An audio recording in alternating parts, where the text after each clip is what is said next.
हरियाणा।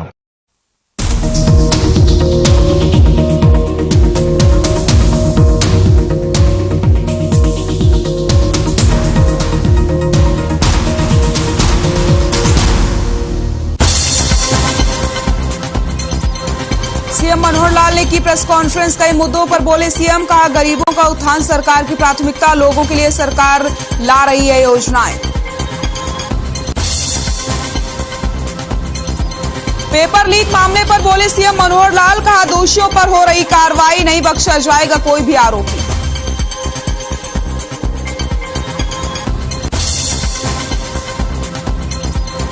कांग्रेस ने किया एचपीएससी कार्यालय के घेराव का ऐलान। 7 दिसंबर को विवेक बंसल के नेतृत्व में करेंगे घेराव। महंगाई और बेरोजगारी के मुद्दे पर होगा प्रदर्शन।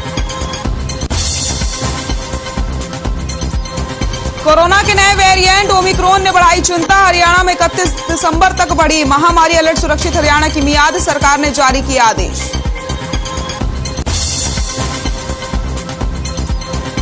प्रदेश में फिर से पैर पसार रहा कोरोना। फरीदाबाद में कोरोना के 8 और हिसार में 1 मामला आया सामने। जिले में 8 नए मामले आए सामने।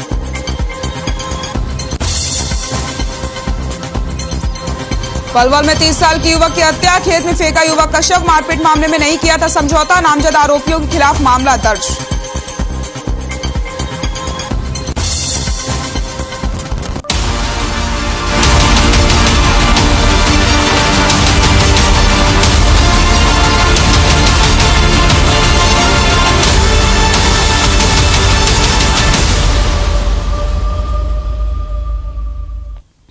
नमस्कार, हमारे खास कार्यक्रम आज का अखबार में आप सभी का स्वागत है। मैं हूं आपके साथ सृष्टि शुक्ला। आज के अखबार में आज हम आपको बताएंगे उन तमाम बड़ी खबरों के बारे में जिन्हें अखबारों के पन्नों में जगह मिली है। साथ ही साथ उन खबरों का विश्लेषण करेंगे जो आपके लिए काफी ज्यादा जरूरी है। आपकी भागती दौड़ती और थमी दुनिया में आपके लिए बेहद जरूरी है और जिन खबरों का सरोकार आपसे जुड़ा होता है और आपके काम की होती है। तो चलिए शुरुआत करते हैं और आपको दिखाते हैं आज का अखबार। आज के अखबार में सबसे पहले हम बात करेंगे संसद का शीतकालीन सत्र आज से शुरू होने जा रहा है, जिसमें कृषि कानूनों के वापसी संबंधित विधेयक को पेश किया जाएगा। बीजेपी और कांग्रेस दोनों ही पार्टियों ने अपने अपने सांसदों को व्हिप जारी कर दिया है।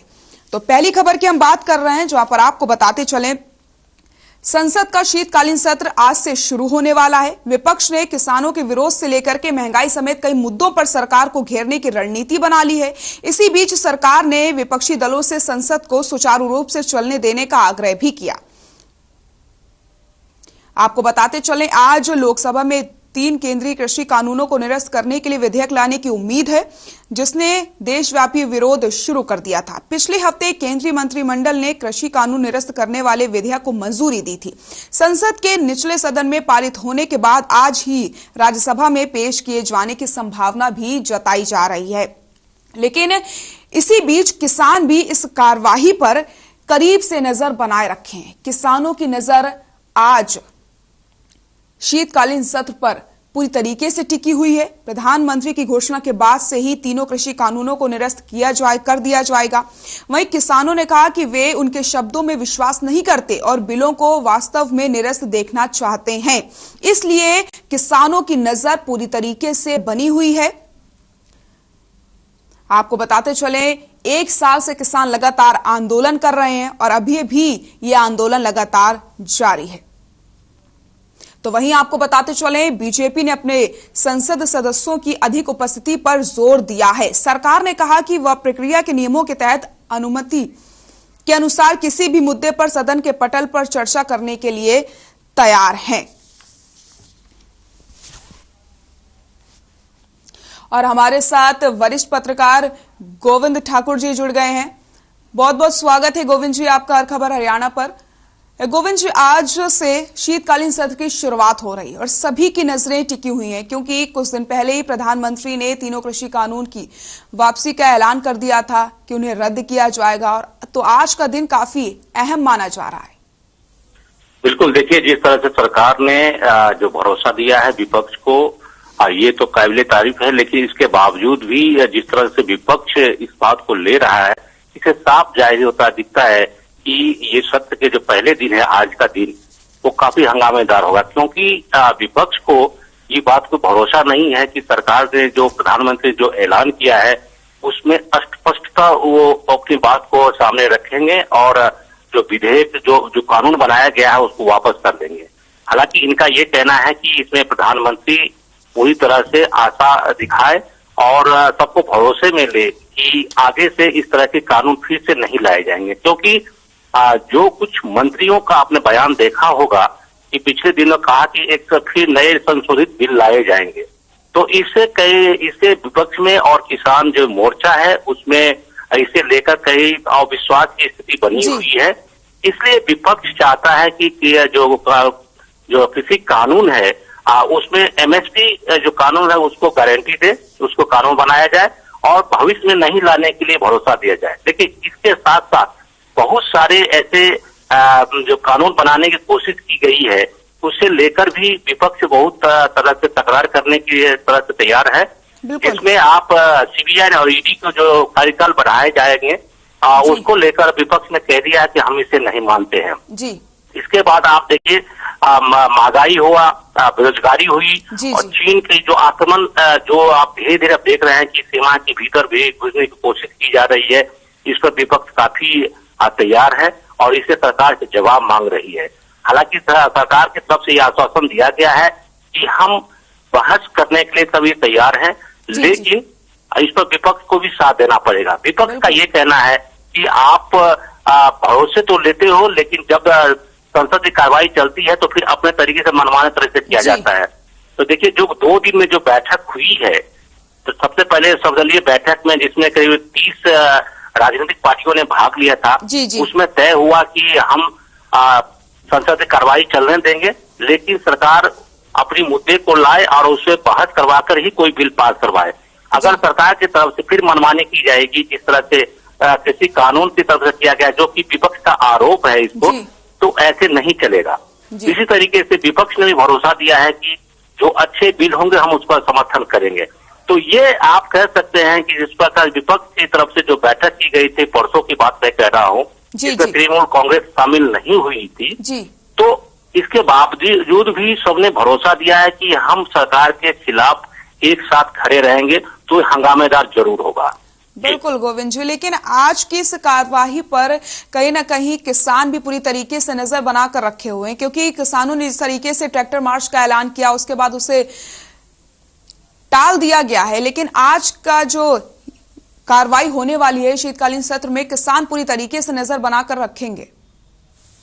बिल्कुल, देखिए जो किसान की जो बात है, उन्होंने ट्रैक्टर रैली रखा, इसके बाद आज वो संसद से कुछ करने वाले थे, लेकिन उन्होंने इस बात को फिलहाल अपनी बात को वापस ले लिया है।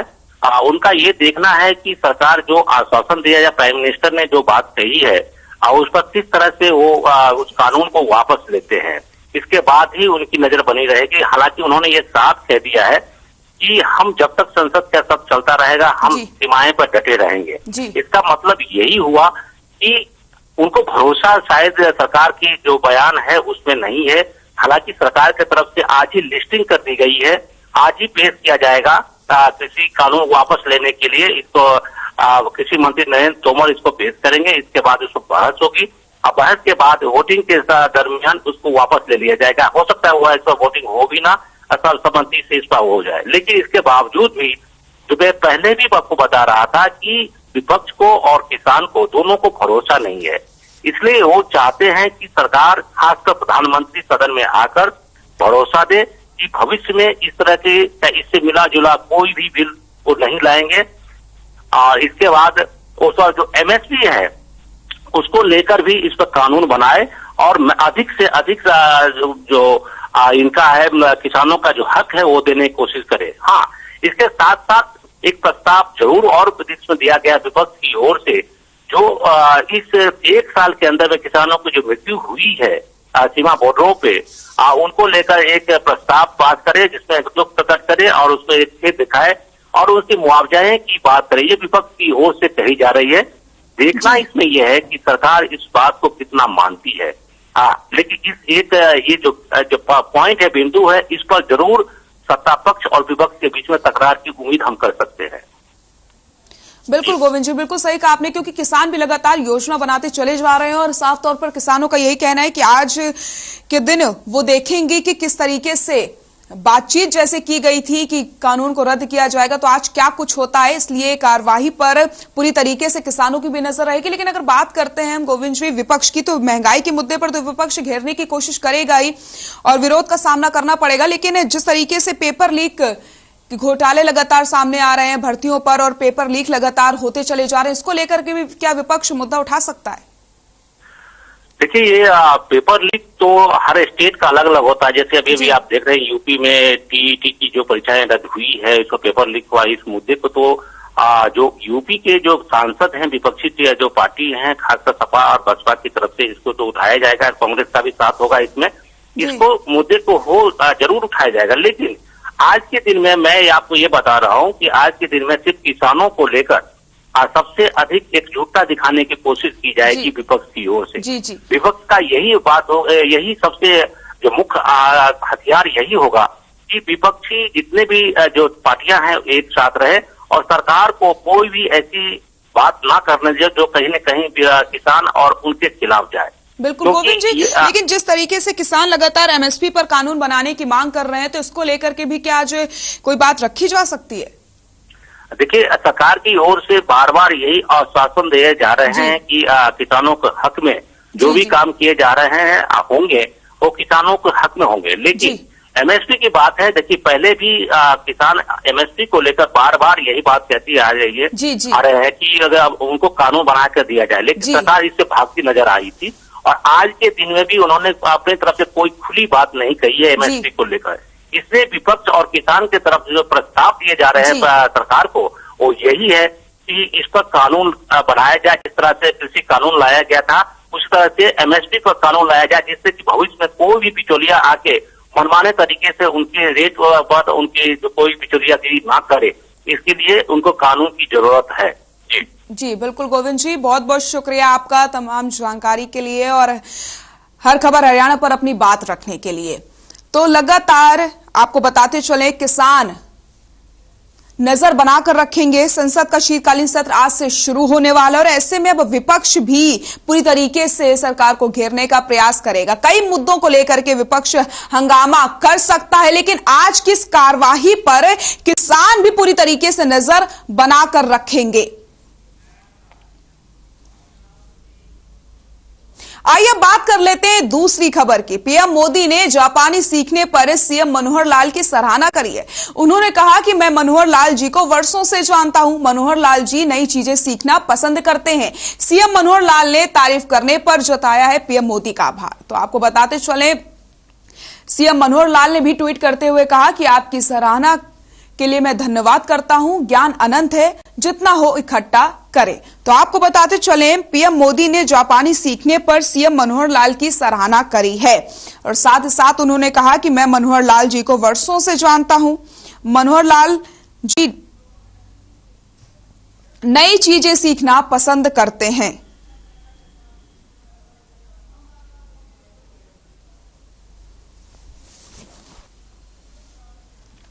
तो सीएम मनोहर लाल ने भी तारीफ करने पर पीएम मोदी का आभार जताया है और उन्होंने कहा कि आपकी सराहना के लिए आपका धन्यवाद। ज्ञान अनंत है, जितना हो इकट्ठा करें। तो सीएम मनोहर लाल ने भी कहा कि ज्ञान अनंत होता है और इस पूरी जिंदगी में हम जितना ज्ञान इकट्ठा कर सकते हैं, हमें उतना ज्ञान इकट्ठा करना चाहिए। तो वहीं पीएम मोदी ने भी ट्वीट करते हुए सीएम मनोहर लाल की तारीफ की है।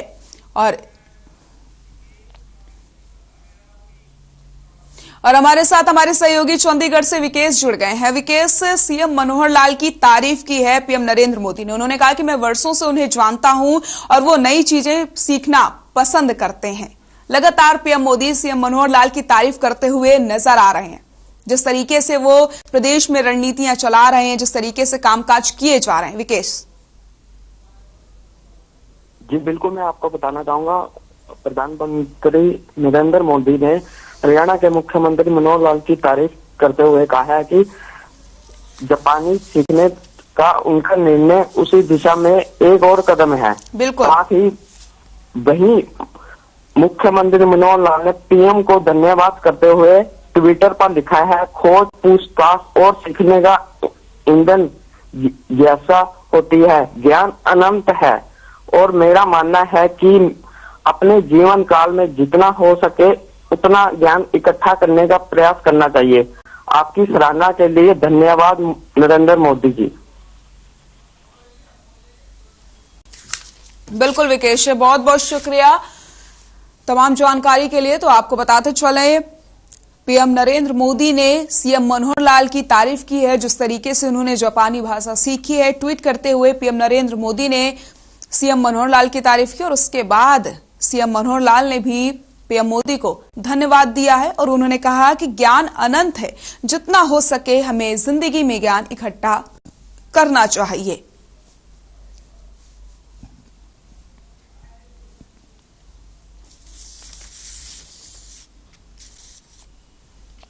तो पीएम मोदी ने जापानी सीखने पर सीएम मनोहर लाल की सराहना की है और उन्होंने कहा कि मैं मनोहर लाल जी को वर्षों से जानता हूं। मनोहर लाल नई चीजें सीखना पसंद करते हैं। सीएम मनोहर लाल ने तारीफ करने पर पीएम मोदी का आभार जताया है।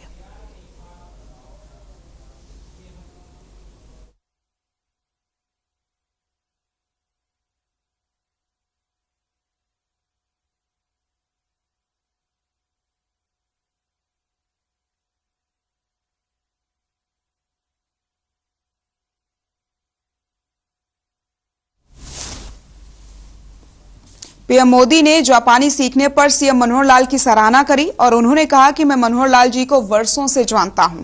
मनोहर लाल जी नई चीजें सीखना पसंद करते हैं। सीएम मनोहर लाल ने तारीफ करने पर पीएम मोदी का भी आभार जताया और उन्होंने कहा कि ज्ञान अनंत है, जितना हो सके हमें उतना इकट्ठा करना चाहिए। तो लगातार जिस तरीके से सीएम मनोहर लाल प्रदेश में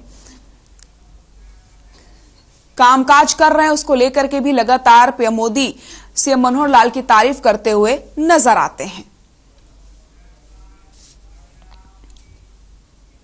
आइए अब बात कर लेते हैं तीसरी खबर की, जो आपके लिए बेहद जरूरी है। हम आज के अखबार में लगातार उन खबरों के बारे में चर्चा करते हैं जो अखबारों के पन्नों पर छपी होती हैं और जिन खबरों का आपसे सरोकार होता है उन पर हम बातचीत करते हैं। तो आइए रुक करते हैं तीसरी खबर का। सीएम मनोहर लाल ने पीसी करके गरीबों के लिए योजनाएं बनाई जा रही हैं, ये बात की जानकारी दी। साथ ही साथ उन्होंने पेपर लीक मामले में कहा कि किसी को भी बख्शा नहीं जाएगा।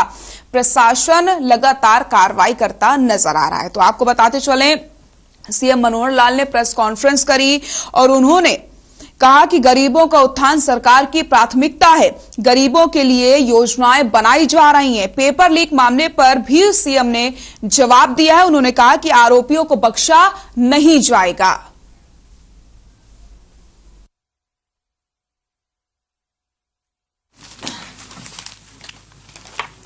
आपको जैसे मालूम है, हमने एक कार्यक्रम शुरू किया था, परिवार पहचान पत्र, जिसकी सर्वदूर उत्सुकता भी है, जानकारियां भी लोग ले रहे हैं। जिनको पता लग रहा है उसकी सराहना भी कर रहे हैं कि हरियाणा के हर परिवार का जो डाटा है वो हम योजनाओं को, लोगों के हित के लिए जो भी योजनाएं बनती है उन योजनाओं को बनाने के लिए उसका उपयोग करेंगे और हर किसी की आवश्यकताएं, हर किसी की क्षमताएं, आवश्यकताओं की पूर्ति के लिए सरकार योजनाएं बनाएगी और क्षमताओं का उपयोग कैसे किया जाए इसकी भी हम योजना बनाएंगे।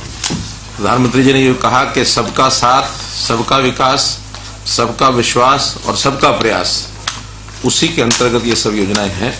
ये उसमें एक योजना जो हमने घोषित की है, मुख्यमंत्री अंत्योदय परिवार उत्थान योजना, उसका हेतु ये है कि अपने समाज के जो परिवार कम आय वर्ग के हैं, जिनको हम सामान्यतः भाषा बोलते हैं गरीबी रेखा के नीचे हैं, ऐसे परिवारों की आय के साधन कैसे बढ़ाए जाए। क्योंकि नौकरियों के बारे में हमको सबको विदित है कि हर किसी को नौकरी उपलब्ध कराना ये शायद कठिन काम होता है। उसमें जो सिस्टम से आएंगे उनको नौकरी मिलेगी, लेकिन जो रह जाते हैं उनको भी परिवार में कम से कम इतनी आय अवश्य हो जाए कि वो अपना जीवन यापन ठीक से कर सकें। तो बहुत सुझाव आए थे कि इसमें ढील करो, इसमें ढील करो, इसमें ढील करो, लेकिन इस नए वेरिएंट के कारण से हमने पिछले बार वाला जो भी सूचना थी उसी को रखा है। अभी कोई ढिलाई और नहीं बरती है। केवल ये बड़ी बड़ी गैदरिंग्स, मेले वगैरह हैं, इसमें हमने डिप्टी कमिश्नर को ऑथराइज किया है कि कहीं पर्टिकुलर कोई मेला हो, उसकी परमिशन देते समय जितनी इंस्ट्रक्शंस दी हुई है पहले की, वो प्रिकॉशंस बर्थ करके उनको इंस्ट्रक्शन दे सकते हैं। जैसे पिछली बार मुझे याद है कि यमुनानगर के डीसी ने कपाल मोचन मेले की परमिशन दी थी और सारी व्यवस्था वहां की थी। मैं स्वयं वहां गया, जाकर के वहां आया, देखा है। ऐसे ही अब इस अगले 15 दिन में ये शुरू हो रहा है गीता जयंती का कार्यक्रम, अंतर्राष्ट्रीय गीता जयंती का, तो कुरुक्षेत्र डीसी को कह दिया गया है ऐसे बड़े जो मेले हैं उसमें व्यवस्थाएं सारी ठीक रखें, प्रिकॉशन बरतें, जैसे ना कि hope for the best and be prepared for the worst also. उसका अब जो जुडिशियल कस्टडी में है, सारे विषय आगे बढ़ेंगे, चलेंगे, और ये सारे लिंक कहां तक है, कैसे हैं, उन सब चीजों की जानकारी जैसे जैसे मिलती जाएगी वैसे वैसे कार्रवाई करेंगे। हमने पूरी छूट विजिलेंस को दी है और विजिलेंस ने कहीं लापरवाही नहीं बरतनी है, कहां तक चीज पहुंचती है वहीं तक पकड़ेंगे। लेकिन ये जो सारे गिरोह हैं ये बहुत डीप रूटेड हैं, बहुत पुराने हैं, और जानकारियां तो ये है कि 20-20 साल से इनके गिरोह बने हुए हैं और एक सिस्टम से काम करते रहे हैं। अब हमने चूंकि उसको क्रैक करना शुरू किया है, पहले आपने देखा पेपर लीक आउट में 48 लोग उस समय पकड़े गए थे, और इस समय जो पकड़े गए हैं और भी इसमें अगर ध्यान में आएंगे तो उनको सबको पकड़ेंगे, किसी को छोड़ा नहीं जाएगा। तो सुना आपने क्या कुछ मुख्यमंत्री मनोहर लाल ने प्रेस कॉन्फ्रेंस करते हुए कहा है। उन्होंने कहा कि गरीबों का उत्थान करना सरकार की प्राथमिकता है और हम गरीबों पर विशेष तौर पर ध्यान दे रहे हैं। साथ ही साथ किसी भी व्यक्ति को किसी भी प्रकार की कोई समस्या वो नहीं होने देंगे। गरीबों का उत्थान सरकार की प्राथमिकता है, गरीबों के लिए लगातार योजनाएं बनाई जा रही हैं। तो वहीं पेपर लीक मामले पर भी सीएम मनोहर लाल ने कहा कि किसी को भी बख्शा नहीं जाएगा, जो भी दोषी हैं उन पर कार्रवाई की जाएगी।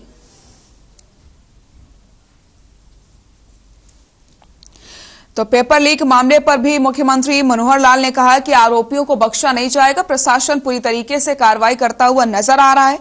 लेकिन जिस तरीके से देखा जाए प्रदेश में जो योजनाएं बनाई जा रही हैं वो साफ तौर पर गरीबों के लिए बनाई जा रही हैं, क्योंकि गरीबों का उत्थान ही सरकार की प्राथमिकता है। तो मुख्यमंत्री ने प्रेस कॉन्फ्रेंस करते हुए इन तमाम बातों का जिक्र किया है। उन्होंने कहा कि हम गरीबों पर पूरी तरीके से फोकस कर रहे हैं, किसी भी व्यक्ति को किसी भी समय किसी भी परेशानियों का सामना नहीं करना पड़ेगा। गरीबों के लिए लगातार योजनाएं बनाई जा रही हैं। जिन जिन चीजों की जरूरत है लोगों को, उन चीजों पर विशेष तौर पर ध्यान दिया जाएगा। अब किसी भी व्यक्ति को परेशान होने की जरूरत नहीं। तो वहीं जब पेपर लीक मामले को लेकर के सीएम मनोहर लाल से सवाल किया गया तो उन्होंने कहा कि किसी भी दोषी को बख्शा नहीं जाएगा।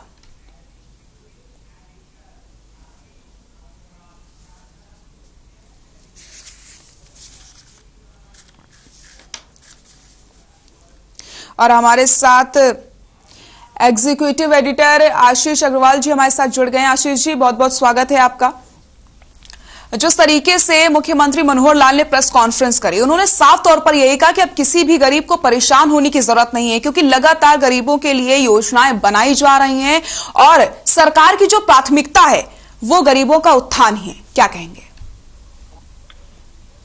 बिल्कुल, निश्चित रूप से मुख्यमंत्री मनोहर लाल इसके लिए खुद प्रयास कर रहे हैं और यही वजह है कि हरियाणा में इस तरह की योजनाओं को न सिर्फ लागू किया जा रहा है बल्कि धरातल स्तर पर उनका लाभ जो है वो लाभार्थियों तक पूरी तरह पहुंच सके, इसके लिए तमाम प्रयास स्वयं पूरी सरकार के द्वारा किए जा रहे हैं। तमाम जिलों के जो अधिकारी हैं उनको भी निर्देश दिए गए हैं कि जो योजनाएं हैं उनका सही लाभार्थियों तक लाभ पहुंचे, ये सुनिश्चित किया जाए। खुद मुख्यमंत्री मनोहर लाल ने प्रेस कॉन्फ्रेंस के दौरान कल कहा है कि सभी जिला उपायुक्तों को निर्देश दिए गए हैं कि जो मुख्यमंत्री उत्थान योजना है गरीबों के लिए, इन योजनाओं का जो लाभ है वो गरीबों तक और जरूरतमंदों तक पहुंचाने के लिए जो अधिकारी हैं वो स्वयं मॉनिटरिंग करें और जो योजनाएं हैं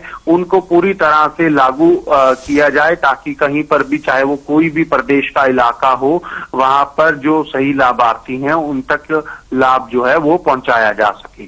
जी बिल्कुल आशीष जी, लेकिन जिस तरीके से आज अंत्योदय परिवार उत्थान योजना का शुभारंभ होने जा रहा है और 29 नवंबर से 25 दिसंबर तक ये कार्यक्रम चलने वाला है। तो इसको लेकर के क्या कुछ तैयारियां की गई हैं और किस तरीके से इस कार्यक्रम को अंजाम दिया जाएगा? बिल्कुल, देखिए जो ये योजना है इसके लिए सभी तैयारियां प्रदेश सरकार की ओर से पूरी कर ली गई हैं और जो तमाम संबंधित जिलों के अधिकारी हैं उनको भी निर्देश दे दिए गए हैं। इसी के तहत जो विभिन्न जो जिले हैं वहां पर मेले लगाए जाएंगे और उन मेलों के तहत जो गरीब हैं उनको, जो जरूरतमंद हैं उनको इनका बारे में पूरी तरह से जो जागरूक किया जाएगा और ये बताया जाएगा कि कैसे वो इन योजनाओं का लाभ उठा सकते हैं। जी बिल्कुल आशीष जी, लेकिन जिस तरीके से देखिए आप, विपक्ष लगातार हमलावर होता चला जा रहा है, पेपर लीक मामले में लगातार सरकार को घेरने का प्रयास किया जा रहा है। ऐसे में सीएम मनोहर लाल ने साफ तौर पर यह कह दिया है कि आरोपियों को बख्शा नहीं जाएगा और लगातार कार्रवाई की जा रही है। बिल्कुल, देखिए जब ये मुद्दा मुख्यमंत्री के सामने कल भी उठा तो मुख्यमंत्री इस पर बड़ा स्पष्ट कहीं ना कहीं जवाब देते हुए नजर आए और सीधे तौर पर मुख्यमंत्री का कहना है कि कार्रवाई के लिए जो जांच एजेंसी है उसको पूरी छूट दी गई है। किसी भी तरह से जांच एजेंसी जो कार्रवाई है उसको आगे बढ़ा सकती है। सरकार का पूरा सहयोग जांच एजेंसी को है ताकि जितने भी आरोपी हैं इस मामले से जुड़े हुए उनके ऊपर सख्त एक्शन लिया जा सके। इसके साथ ही मुख्यमंत्री मनोहर लाल ने विपक्ष पर भी कहीं ना कहीं जो है वो तंज कसा है और ये कहा है कि विपक्ष जो हवा में फोके तीर ना चलाए। अगर कोई सटीक जानकारी है विपक्ष के नेताओं के पास तो वो सरकार तक या जांच एजेंसी तक या बिल्कुल आशीष जी, बिल्कुल तक भी दे। बिल्कुल आशीष जी, बहुत बहुत शुक्रिया आपका। और हमारे साथ कांग्रेस विधायक शमशेर सिंह गोगी जी जुड़ गए हैं। शमशेर जी, बहुत बहुत स्वागत है आपका हर खबर हरियाणा पर। जिस तरीके से शमशेर जी लगातार पेपर लीक मामले पर, शमशेर जी आपको मेरी आवाज आ रही है? लगता है संपर्क टूट गया, हम आपसे फिर से जुड़ने की कोशिश करेंगे।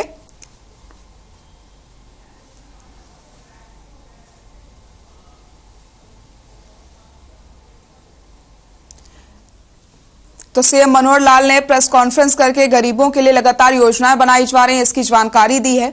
और तो वहीं पेपर लीक मामले में भी उन्होंने कहा कि किसी को भी बख्शा नहीं जाएगा, लगातार प्रशासन कार्रवाई करता नजर आ रहा है। और हमारे साथ कांग्रेस विधायक शमशेर सिंह गोगी जी जुड़ गए हैं। शमशेर जी, बहुत बहुत स्वागत है आपका हर खबर हरियाणा पर।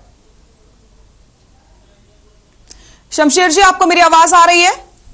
हाँ बिल्कुल आ रही है। शमशेर जी, जिस तरीके से लगातार पेपर लीक मामले पर विपक्ष सरकार को घेरता हुआ नजर आ रहा है, लगातार आप लोगों की तरफ से सवाल किए जा रहे हैं, आरोप लगाए जा रहे हैं, तो इसको लेकर के सीएम मनोहर लाल ने अब साफ कह दिया है कि आरोपियों को बख्शा नहीं जाएगा और प्रशासन लगातार कार्रवाई करता हुआ नजर आ रहा है। क्या कहेंगे इसको लेकर? देखो, पेपर लीक हो, कोई भी एक पेपर ऐसा है जो लीक ना हुआ हो जी, और सरकार ये कहती है बख्शा नहीं जाएगा। किसको नहीं बख्शा जाएगा? इसमें तो दोषी ही सरकार है।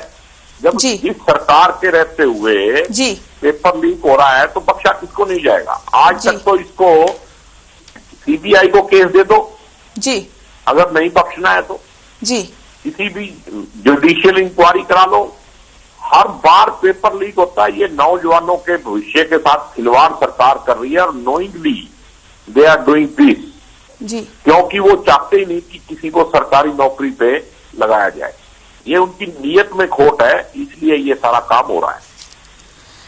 और मुख्यमंत्री जी की बात पे भरोसा भी नहीं किया जा सकता क्योंकि इतने घपले हुए हरियाणा में, आज तक किसी की जांच सिरे नहीं चढ़ी, किसी का कोई आज तक रिपोर्ट नहीं आई।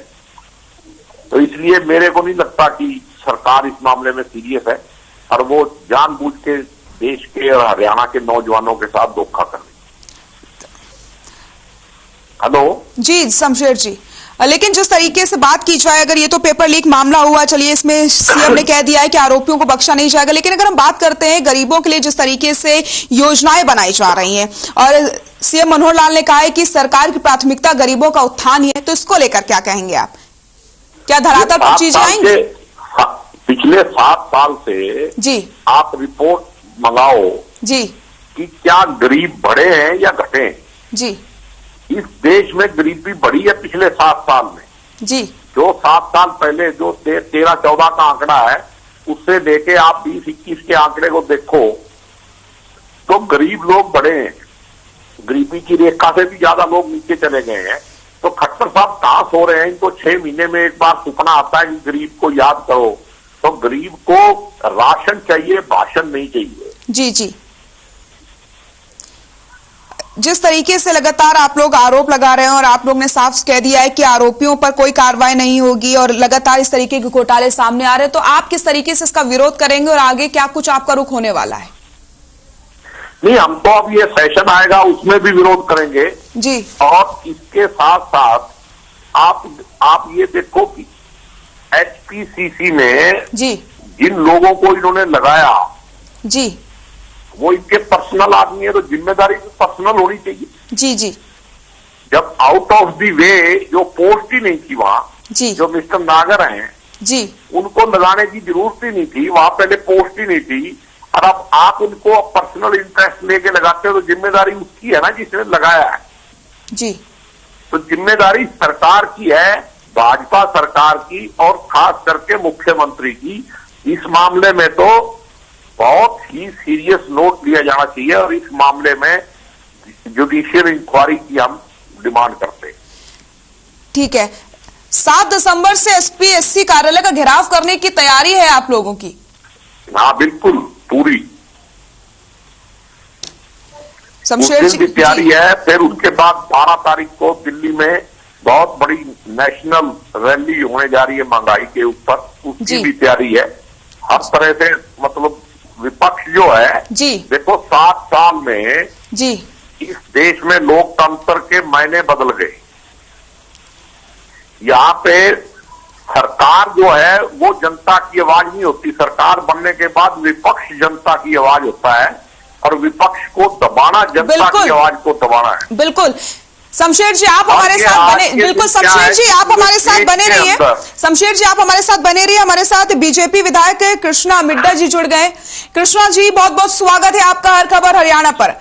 जिस तरीके से कल मुख्यमंत्री मनोहर लाल ने कहा कि भर्ती जिस तरीके से हो रही है और पेपर लीक जो हो रहा है उसमें आरोपियों को बख्शा नहीं जाएगा, उनकी तरफ से ये कहा गया। लेकिन हमारे साथ शमशेर जी भी जुड़े हुए हैं जिन्होंने कहा कि आरोपियों पर कार्रवाई नहीं होगी। इस तरीके के घोटाले लगातार सामने आते हैं, कांग्रेस विधायक जी ने साफ कह दिया है। हमारे साथी विधायक जी जो ये बात कह रहे हैं बिल्कुल गलत कह रहे हैं। बात आपके सामने है जी, क्योंकि माननीय मुख्यमंत्री जी का एक ही है कि किसी भी प्रकार से किसी भी आरोपी को बख्शा नहीं जाएगा। जो भी तार जुड़े हुए हैं आप अच्छी तरह जानते हैं कि इन तारों को लेके J&K तक इनके तार जुड़े हुए हैं जिन्होंने ये पेपर लीक करने का काम किया है। और मुख्यमंत्री जी की एक ही सोच है कि बिल्कुल पारदर्शिता के अनुसार नौकरियां लगनी चाहिए और मुख्यमंत्री जी निरंतर वैसा कार्य कर भी रहे हैं। और आप देख रहे हैं जो तार जुड़े हैं, मुख्यमंत्री जी ने कहा है कि आरोपियों को बख्शा नहीं जाएगा। बिल्कुल सत्य बात है कि आरोपियों को बख्शा नहीं जाएगा। लेकिन कृष्णा जी लगातार CBI जांच की मांग की जा रही है, इसको लेकर क्या कहेंगे आप? विपक्ष CBI जांच की मांग कर रहा है। जो लोग पकड़े जा रहे हैं, जिनके नाम सामने आ रहे हैं, उन आरोपियों की सजा मिलेगी।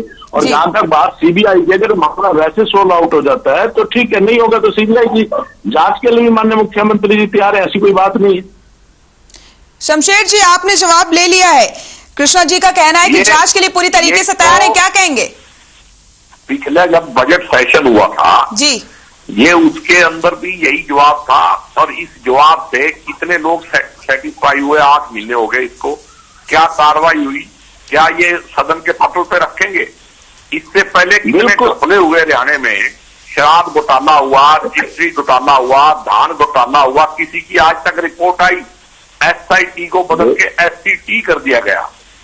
इससे सरकार की नीयत का पता चलता है कि सरकार जो है ठगों के साथ, चोरों के साथ है, जनता के साथ नहीं है। गोगी साहब, विपक्ष के पास कहने के लिए कुछ नहीं है। माननीय मुख्यमंत्री जी ने जो पारदर्शिता, ये विपक्ष के पास बहुत जो पूरा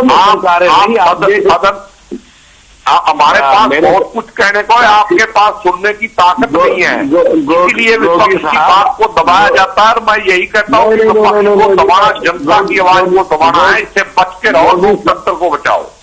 गोगी साहब, जब मैं बोल रहा हूँ, आप बोल रहे थे मैं चुप था, लेकिन गोगी साहब एक बात आप बताइए कि जो पूर्व में सरकारें रही उन्होंने तो किसी प्रकार का पकड़ने का काम भी नहीं किया। माननीय मुख्यमंत्री जी ने जिन्होंने पेपर लीक किया उनको पकड़ने का काम तो कर रहे हैं। पूर्व में सरकारों ने तो किसी प्रकार की ऐसी कि पूर्व में सरकारें तो स्वयं नौकरियां देती थी, पैसे के लेन देन से नौकरियां दी जाती थी। आज आपको कोई भी कहने वाला नहीं है कि पैसे के लेन देन से नौकरियां दी जा रही। अगर किसी ने कोई किसी भी ब्यूरोक्रेट्स ने इस प्रकार की गलती की है तो उसको माननीय मुख्यमंत्री जी ने पकड़ने का काम किया है। क्या अब भी आप मजाक कर रहे हो क्या? नहीं, मजाक वाली बात नहीं है। अगर किसी व्यक्ति को ये मजाक ही है, करोड़ों रुपए आपके द्वारा स्पेशल ड्यूटी पे लगाए गए ऑफिसर के पास से जो करोड़ों रुपए पकड़े जा रहे हैं और आप कह रहे हो कि अभी भी भ्रष्टाचार नहीं है। अगर हरियाणा में भ्रष्टाचार नहीं है तो फिर तो दुनिया स्वर्ग हो चुकी है। उनके खिलाफ कार्रवाई की जा रही है, उनके खिलाफ कार्रवाई की जा रही है। कार्रवाई कब की जाएगी? कार्रवाई कब की जाएगी? कार्रवाई होगी वो भी मान्य एक मिनट, वो भी मान्य 5 साल में एक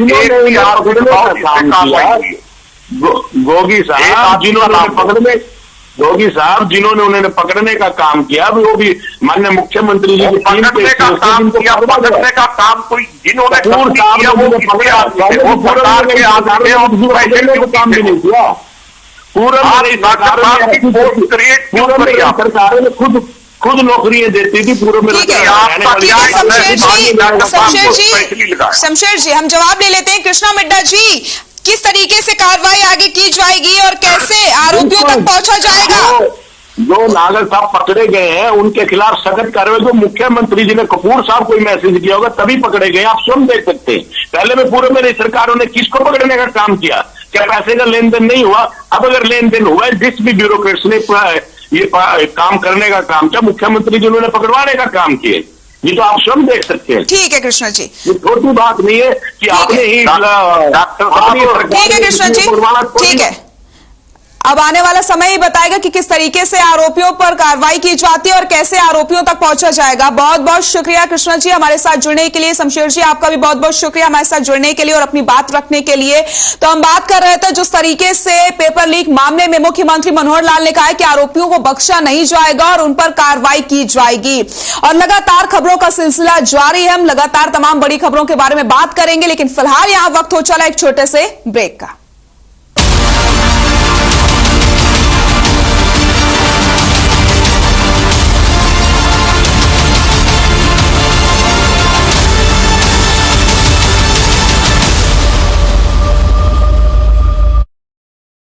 निरमा शुद्ध नमक कहीं से खरीद के रिफाइन किया गया नमक नहीं, ये पानी से पैक तक का सफर तय करता है निरमा के अपने 30,000 एकड़ के प्लांट में आधुनिक वैक्यूम इवेपोरेशन मेथड से। इसलिए इसमें अशुद्धि ले आइए उक्काया होम इन्वर्टर बैटरी। इसकी एडवांस ट्यूबुलर टेक्नोलॉजी देती है quick recharge and longer backup.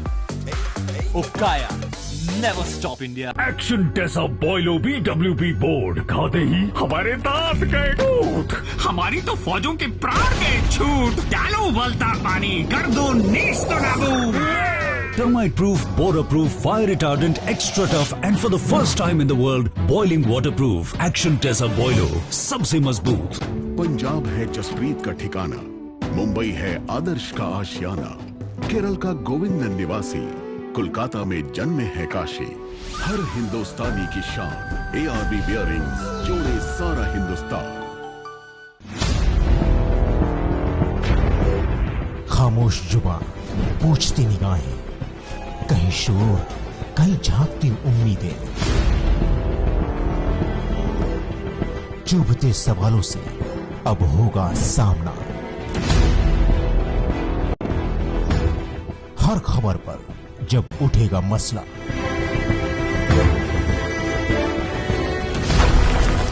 देखिए मसला रात 8 बजे सिर्फ हर खबर हरियाणा पर। Hey mom, hey, look, I can download a song really fast. I can make dosas faster. Must be joking. बस 3 easy steps. Mix with water, spread batter, fry. गाना download हुआ? नहीं, पर तब तक मैं इडली बनाती हूँ। हमने बनाया किड्स से। खबरें जो सवाल भी है और जवाब भी, खबरें जो आज भी है और कल भी, सुलगते सालों से बदलते खबरों के मायने, खबरों की नजर और नजरिए को पहचानना, उसे आप तक लाने की जिम्मेदारी, भरोसा जो जोड़ता है खबरों को एक चेहरे से। नमस्कार, मैं हूं सुंदर सोलंकी और अब आपकी आवाज नहीं होगी अनसुनी। हर खबर हरियाणा, मारी खबर मारा चैनल।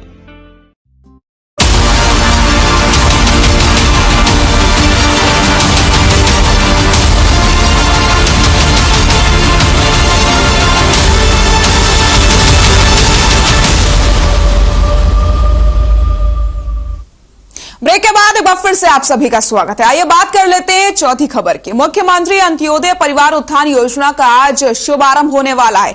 29 नवंबर से 25 दिसंबर तक कार्यक्रम चलने वाला है। तो जिस तरीके से मुख्यमंत्री मनोहर लाल ने कल प्रेस कॉन्फ्रेंस करी और उन्होंने कहा कि सरकार की प्राथमिकता गरीबों का उत्थान ही है, और इसी के मद्देनजर आपको बताते चले आज मुख्यमंत्री अंत्योदय परिवार उत्थान योजना का शुभारंभ होने जा रहा है। 29 नवंबर से 25 दिसंबर तक कार्यक्रम चलाया जाएगा।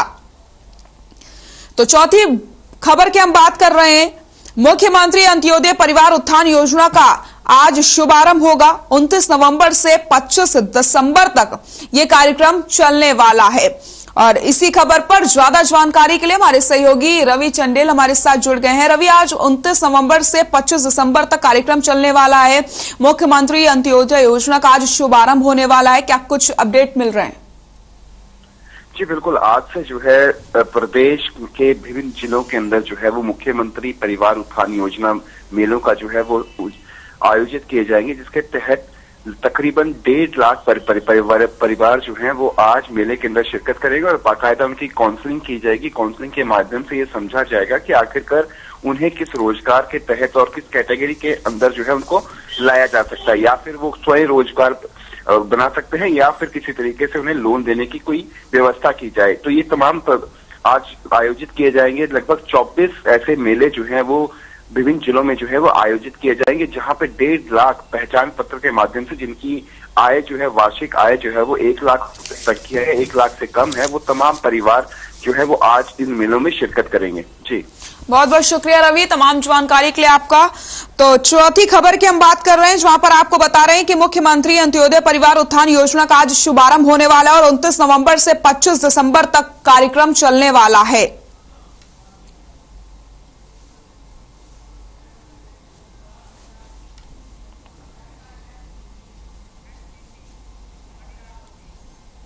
आइए बात कर लेते हैं पांचवी खबर की। कांग्रेस ने एचपीएससी कार्यालय के घेराव करने का ऐलान कर दिया है। जी हां, 7 दिसंबर को विवेक बंसल के नेतृत्व में कांग्रेस घेराव करने वाली है।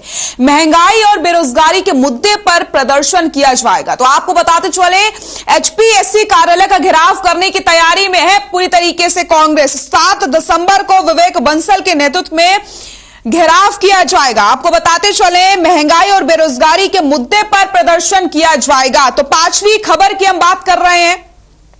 कांग्रेस ने एचपीएससी कार्यालय के घेराव करने का ऐलान कर दिया है, यानी कि अब महंगाई और बेरोजगारी के मुद्दे पर जोरदार प्रदर्शन किया जाएगा कांग्रेस की तरफ से। वहीं आपको बताते चले, 7 दिसंबर को विवेक बंसल के नेतृत्व में घेराव किया जाएगा। एचपीएससी कार्यालय का घेराव करने के लिए कांग्रेस ने ऐलान कर दिया है। 7 दिसंबर को घेराव किया जाएगा। आइए बात कर लेते हैं छठवीं खबर की। पूर्व मुख्यमंत्री ओम प्रकाश चौटाला ने सरकार पर निशाना साधा है। उनका कहना है कि उपचुनाव हारने पर सरकार ने कृषि कानून वापस लिया है। जान गंवाने वाले किसानों को शहीद का दर्जा दिए जाने की मांग की गई है उनकी तरफ। साथ ही साथ किसानों पर जो मुकदमे दर्ज हैं उन्हें भी वापस लिया जाए। तो ओम प्रकाश चौटाला ने सरकार को आड़े हाथ लिया है और उनका कहना है कि उपचुनाव हारने पर सरकार ने कानून वापस लिए हैं। तो वहीं जिन किसानों ने अपनी जान गंवाई है उन्हें शहीद का दर्जा दिया जाए। तो वहीं आपको बताते चले ओम प्रकाश चौटाला ने यह भी मांग करी है कि किसानों पर जो मुकदमे दर्ज किए गए हैं उन्हें जल्द से जल्द वापस लिया जाए। तो पूर्व मुख्यमंत्री ओम प्रकाश चौटाला ने सरकार पर जमकर निशाना साधा है। उनका कहना है कि उपचुनाव हारने पर सरकार ने यह फैसला लिया है। आए रुक करते हैं अगली खबर का। नूंह में सीएम से पुलिस अधिकारियों की शिकायत का असर हुआ है। मुख्यमंत्री ने 24 घंटे में तबादलों का आश्वासन दिया है। शिकायत के मात्र 24 घंटे के अंदर ही 78 पुलिसकर्मियों के तबादले हो गए। पूर्व विधायक नसीम अहमद ने कहा था कि अधिकारी और पुलिसकर्मी नहीं करते बिना रिश्वत के काम। तो आपको बताते चले सीएम से शिकायत का असर देखने को मिला है। जी हां, 24 घंटे में पुलिसकर्मियों के तबादले कर दिए गए हैं। यहां पर हमारे कुछ प्रशासनिक अधिकारियों का बड़ा सिस्टम खराब है चौधरी साहब। और खास करके बताना चाहूँ तो बिजली महकमा, एक चीतोड़ा ग्राम है यहाँ से बराबर में, उसको 6 महीने से लाइन टूटी हुई थी। उसको जब आपका कार्यक्रम बनाए तब उन्होंने बनाने का काम किया है। और उनको रिश्वत दे दो, उनको काम करा दो तो वो सब कुछ करने को तैयार होते हैं, लेकिन कोई सुनवाई गरीब जनता की नहीं करते। तो 24 घंटे में पुलिसकर्मियों के तबादले कर दिए गए। नूंह में सीएम से पुलिस अधिकारियों की शिकायत का असर देखने को मिला। आपको बताते चले मात्र 24 घंटे के अंदर 78 पुलिसकर्मियों के तबादले हुए हैं। पूर्व विधायक नसीम अहमद ने अधिकारी और पुलिसकर्मियों की शिकायत की थी। और हमारे साथ हमारे सहयोगी पुष्पेंद्र जुड़ गए हैं जीरकपुर से। पुष्पेंद्र, जिस तरीके से 24 घंटे के अंदर ही 78 पुलिसकर्मियों के तबादले किए गए हैं, शिकायत का असर देखने को मिला है मुख्यमंत्री से। जी मैम, फिरोजपुर जिला जो प्रगति रैली हुई थी नसीम अहमद द्वारा, तो उसमें उन्होंने खुले मन से मुख्यमंत्री के समक्ष ये आवाज उठाई थी कि पुलिस विभाग और बिजली विभाग में भ्रष्ट अधिकारियों द्वारा लगातार हर काम के एवज में पैसे मांगे जा रहे हैं। और खास तौर पर पुलिस विभाग द्वारा झूठे सच्चे मुकदमे दर्ज कर लोगों को मानसिक और आर्थिक रूप से परेशान किया जा रहा है। जिस पर संज्ञान लेते हुए मुख्यमंत्री ने 24 घंटे का आश्वासन दिया उनको। और 24 घंटे के बाद एक बार तबादला हमारे यहाँ महकमे में पुलिस विभाग में बड़ा फेरबदल देखने को मिला है।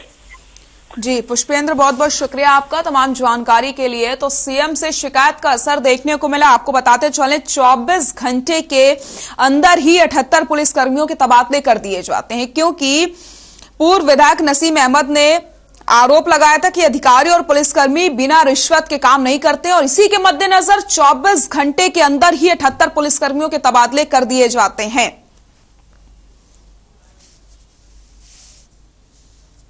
तो सीएम से शिकायत का असर देखने को मिला है।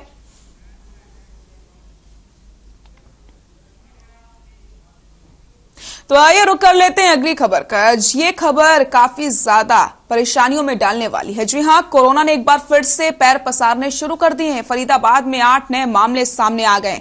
हिसार में एक नया मामला सामने आया। प्रदेश सरकार ने महामारी अलर्ट सुरक्षित हरियाणा की मियाद 31 दिसंबर तक बढ़ा दी है। गुरुग्राम स्वास्थ्य विभाग भी नए वेरिएंट ओमिक्रॉन को लेकर के सतर्क नजर आ रहा है। विदेश से लौटने वालों को 14 दिन के लिए क्वारंटाइन किया जा रहा है। तो एक बार फिर से परेशानी वाली खबर सामने आ गई है। जी हां, कोरोना एक बार फिर से पैर पसारने शुरू कर दिए।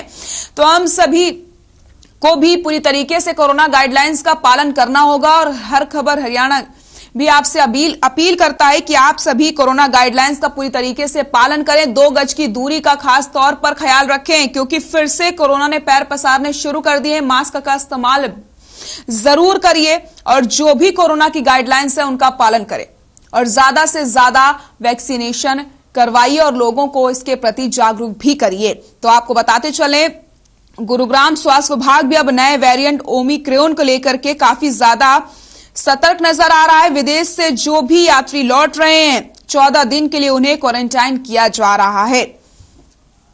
वही बात करें अगर हम फरीदाबाद की, तो 8 नए मामले सामने आए हैं। तो वहीं हिसार में एक नया मामला सामने आया है।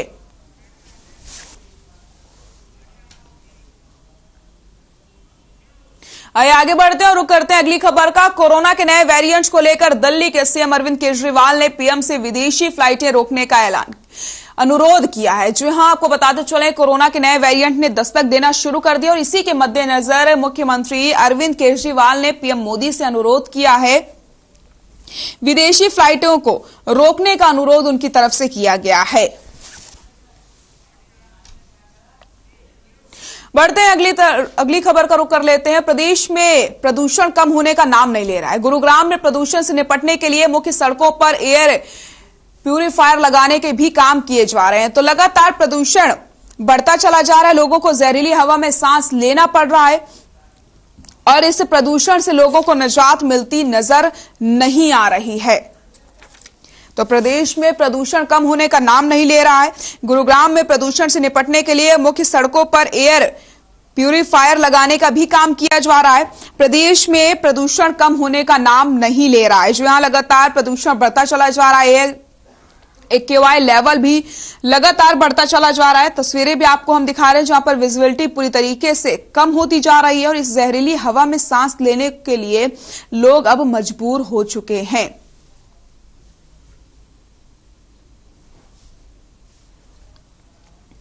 तो प्रदेश में प्रदूषण का जो स्तर है वो बढ़ता दिखाई दे रहा है।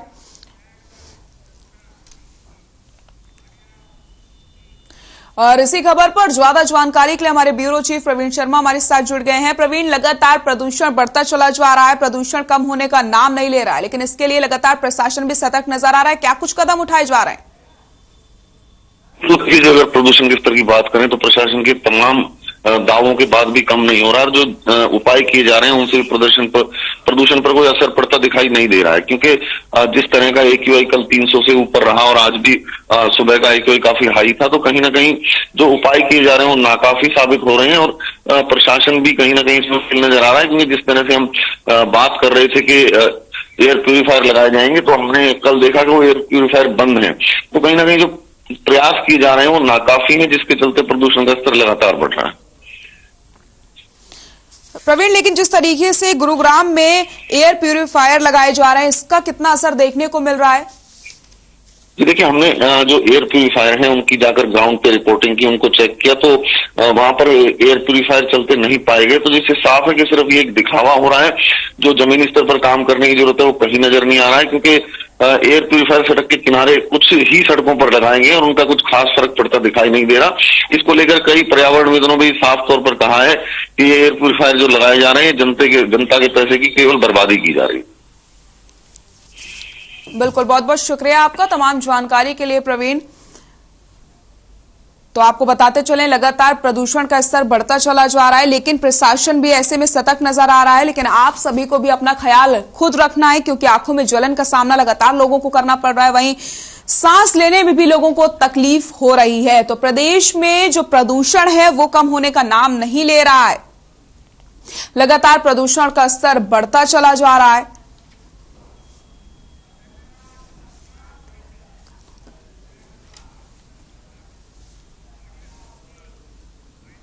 तो आज के अखबार में हमने तमाम बड़ी खबरों के बारे में चर्चा करी है। उन खबरों के बारे में हमने विस्तार से चर्चा की, साथ ही साथ उनका विश्लेषण भी किया है जो आपसे सरोकार रखती हैं, आपसे जुड़ी होती हैं और जो आपके लिए बेहद जरूरी होती हैं। फिलहाल आज के अखबार में बस इतना ही। नमस्कार।